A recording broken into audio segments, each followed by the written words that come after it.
You know, whenever we talk about AI and the economy, the conversation just seems to fly off to the extremes, right? It's either this future of automated luxury for everyone or, well, total chaos. But today, we're going to cut through all that noise. We're going to ask a much more practical question. How do we actually build an economy that can survive and even thrive in the age of AI? Okay, so let's just lay it out. You've heard all this a million times. On one side, you've got the utopians, who think AI is going to solve all our problems and bring about a world of incredible abundance. And on the other, you have the dystopians, convinced the robots are coming for all the jobs and society's just going to crumble. It's a great story, but it kind of frames the whole thing as this epic battle of technology versus us. But what if that whole debate is just a distraction? Seriously, what if the dream of a perfect utopia and the nightmare of a total dystopia are both completely missing what's really going on? And here it is. This is the key. AI isn't inherently good or bad for us. Its impact, whether it builds us up or tears us down, depends completely on the economic structure we plug it into. The tech itself isn't our destiny. The system we've built, that is. So that brings us right to the heart of the problem. For decades, we've been designing our economies to do one thing above all else: be hyper-efficient in the short term. And we've seen how that plays out, right? A single ship gets stuck in a canal, and suddenly global supply chains grind to a halt. A system that's built for just-in-time is incredibly fragile. It's brittle. And a technology like AI, well, that's the biggest shock of all. So what's the antidote to all this brittleness? It's this idea of economic resilience. And no, this isn't about throwing productivity out the window. It's about building an economy with a whole new set of priorities.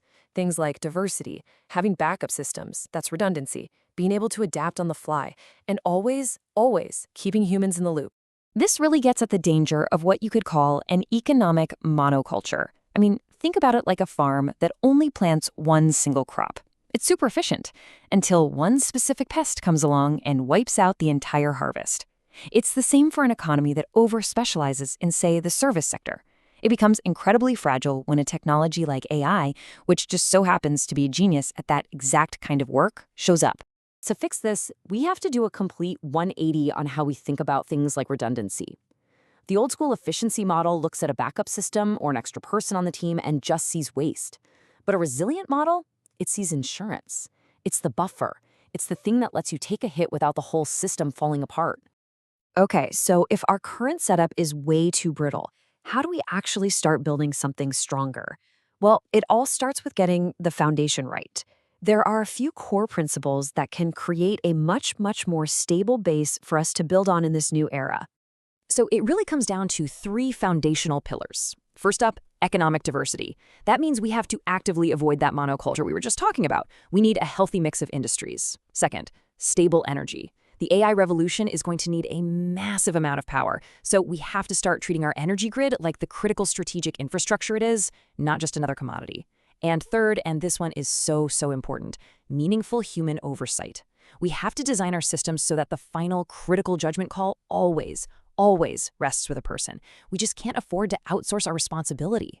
All right, so once we have that foundation in place, let's talk about the part that affects all of us the most, our work.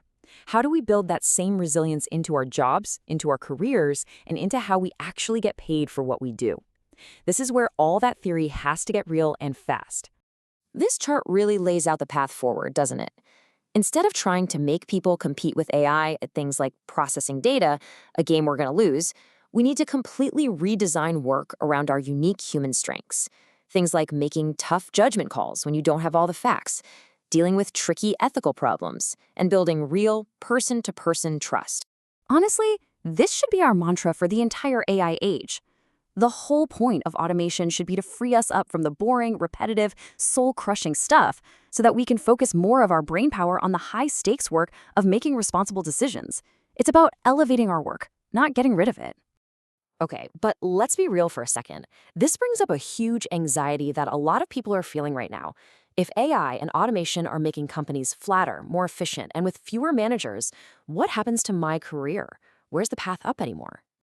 And here's the problem in a nutshell. For generations, the main way you got a big pay raise or more recognition was by getting promoted. But in these new, flatter companies, there are just fewer rungs on the ladder to climb, so people are getting stuck.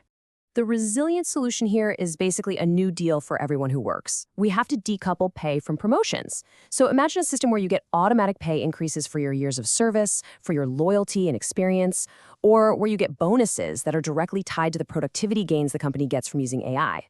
It's about creating new ways to grow and making sure that the financial wins from automation are actually shared with the people whose expertise is making it all happen. So as we start to pull all this together, the single most important takeaway is that the future isn't just something that's going to happen to us.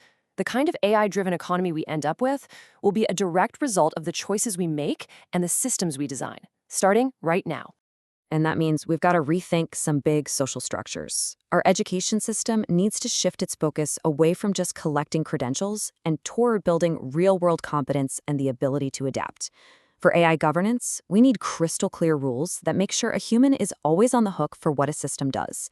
And in politics, our leaders have to be encouraged to plan for the next 30 years, not just the next election cycle.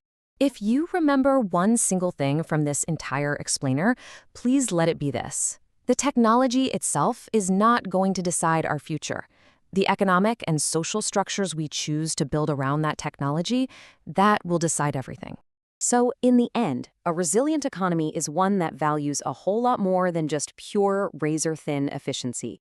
It's an economy that values diversity as its best defense, redundancy as a critical form of insurance, and human accountability as its North Star. And that leaves all of us with the final and most critical question. This isn't a technical problem to be solved by engineers. It's a choice about our values. Are we as a society willing to make some trade-offs?